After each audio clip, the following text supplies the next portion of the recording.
Hoje, vamos mergulhar fundo na história econômica do Brasil colonial para entender como funcionava o sistema que moldou o nosso país. A economia do açúcar, qual era a real capacidade de crescimento e de evolução desse sistema? A resposta está na forma como o capital e a renda se formavam naquela época. Vamos desvendar juntos esse processo. A grande particularidade da economia vinda de trabalho forçado era o seu jeito único de acumular capital. No Brasil, o empresário do açúcar precisava começar grande. Diferente do que aconteceu nas ilhas do Atlântico, aqui não dava para ter engenhos pequenos. Isso significa que muito capital teve que vir de fora, principalmente na forma de equipamentos e mão de obra europeia especializada. No comecinho, o trabalho forçado indígena foi usado para alimentar todo mundo e fazer os serviços mais básicos na montagem dos engenhos. Depois que o engenho começava a funcionar, o seu valor praticamente dobrava o capital inicial que tinha sido importado. A chegada do trabalhador africano não mudou a lógica do sistema. Na verdade, só substituiu o trabalho forçado indígena,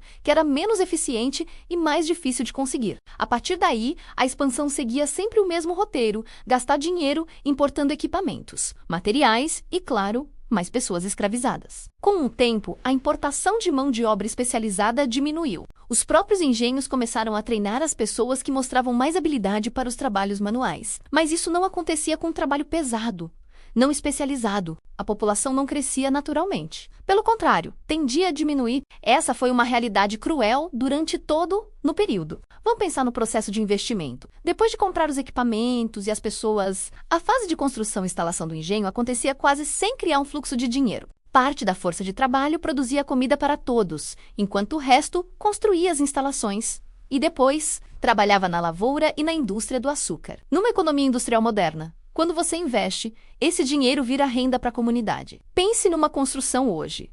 O dinheiro do investimento paga os materiais e os salários dos trabalhadores. A compra do material, por sua vez, paga quem fabricou e transportou. Tudo isso cria uma cadeia de renda. Mas na economia de trabalho forçado, a coisa era bem diferente. Uma parte do investimento ia direto para o exterior, para pagar pela importação de gente, equipamentos e materiais. A maior parte do investimento, no entanto, vinha do uso direto da força de trabalho. O lucro do empresário era a diferença enorme entre o custo para manter a pessoa viva e o valor do que ela produzia. Ou seja, o investimento aumentava a riqueza do dono do engenho, mas não criava uma renda em dinheiro que circulava na colônia. Podemos comparar a mão de obra com as máquinas de uma fábrica. O investimento era a compra da pessoa. A manutenção era um custo fixo. Trabalhando ou não, esses custos existiam, e uma hora de trabalho perdida de uma pessoa era irrecuperável. Por isso, quando não tinha trabalho na produção de açúcar para exportar, o empresário usava essa força de trabalho em outras tarefas, como construir mais coisas, abrir novas terras ou fazer melhorias. Esses investimentos aumentavam o patrimônio do dono.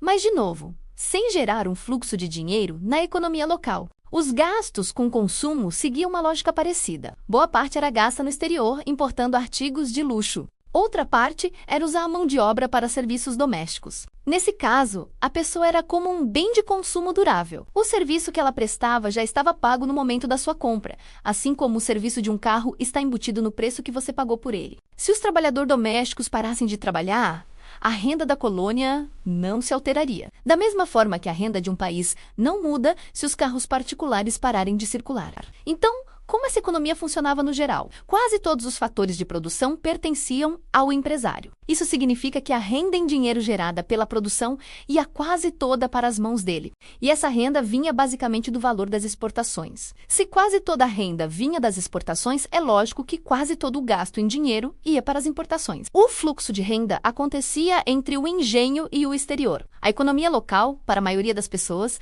quase não via a cor do dinheiro. Por causa disso, muitos historiadores pensaram que essa era uma economia semi-feudal. Mas isso é um engano. O feudalismo é um sistema que nasce do isolamento e do encolhimento da economia. A economia açucareira era o extremo oposto, super especializada e totalmente voltada para o mercado externo. A confusão acontece porque havia pagamentos em espécie, como moradia e comida.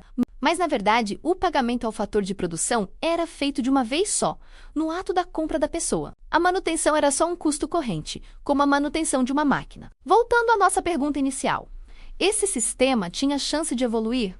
Sim, ele podia se expandir. Se o mercado externo continuasse comprando açúcar a bons preços e houvesse uma oferta constante de mão de obra escravizada, o sistema poderia ocupar todas as terras disponíveis. E terras era o que não faltava. O lucro era tão alto que a própria indústria conseguia financiar seu crescimento. E o crescimento foi enorme por quase um século. Mas foi um crescimento sem mudança. O sistema apenas se expandia, como uma mancha de óleo, sem se transformar por dentro. Mesmo quando o mercado entrava em crise, a estrutura não mudava. O dono do engenho não tinha grandes perdas, porque os custos de manutenção eram baixos e dependiam da própria força de trabalho. A decadência vinha devagar. Significava apenas gastar menos com produtos importados e com a reposição de pessoas e equipamentos. Não existia a possibilidade de o crescimento puxado pela exportação gerar um desenvolvimento autônomo, que se sustentasse sozinho. A economia continuou totalmente dependente da demanda externa. Quando essa demanda caía, a economia encolhia, dinheiro sumia, mas sem crises violentas. É impressionante pensar que a economia açucareira do Nordeste resistiu por mais de 300 anos, passando por longas depressões e se recuperando sempre que o mercado externo melhorava, mas sem nunca mudar sua estrutura fundamental. Uma história de crescimento sem desenvolvimento